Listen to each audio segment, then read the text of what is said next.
প্রধান যে দুইজন আসামি, ওই দুজন আসামিকে রংপুর জেলার মিঠাপুকুর থানার ইমাদপুর ইউনিয়নের সাহাপারাস্ত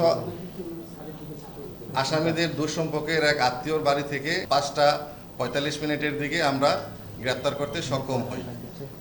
এই দুইজন আসামি আমাদের ওই মামলার এজাহার নামীয় 1 এবং 2 নম্বর আসামি। 1 নম্বর মোহাম্মদ মোমিন মিয়া এবং 2 নম্বর তার স্ত্রী সুইটি বেগম। এই দুইজন প্রত্যক্ষভাবেই এই মামলার সাথে সংশ্লিষ্ট।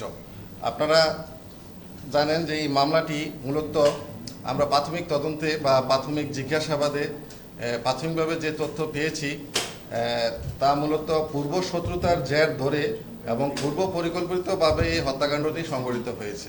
মমিন মাদক সেবন করে সে নিজে আমার কাছে স্বীকার করেছে এবং সে অন্যের এই যে ল্যাব তোষকের দোকানে কাজ করে মর্মে আমাকে জানায়।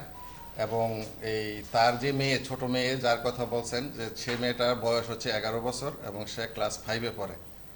তো তার সাথে এরকম কোনো উত্ত্যক্ত করে এটা মমিনও আমার কাছে স্বীকার করেছে। তবে তার সাথে কোনো সম্পর্ক আছে কিনা সেটা সে আমাকে বলেনি, বলছে যে না, এরকম কোনো সম্পর্ক নাই।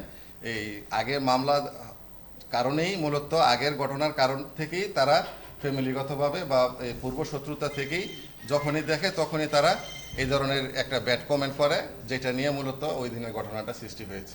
তদন্তে বা প্রাথমিক জিজ্ঞাসাবাদে মমিন বা তার স্ত্রীর সাথে কথা বলে আমি যতটুকু জানতে পেরেছি যে ওই যে উস্কানি যে দিল ওর ওয়াইফ, যে ইয়াটা বললাম যে রাকিব আমাকে থাপ্পড় মারছে, তুই যদি হিজলা না হয়ে পুরুষ মানুষ হইস, তুই এখনই এখানে এসে রাকিবকে সাহায্য করে আমাকে নিয়ে যা। এইটাই থেকেই সে মূলত এই রাগটা থেকে, তার বউ যে এটা বললো, এই রাগ থেকেই পরের দিন সে এই হত্যাকাণ্ডটি সংঘটিত করেছে মর্মে সে আমাকে বলেছে প্রাথমিক জিজ্ঞাসাবাদে।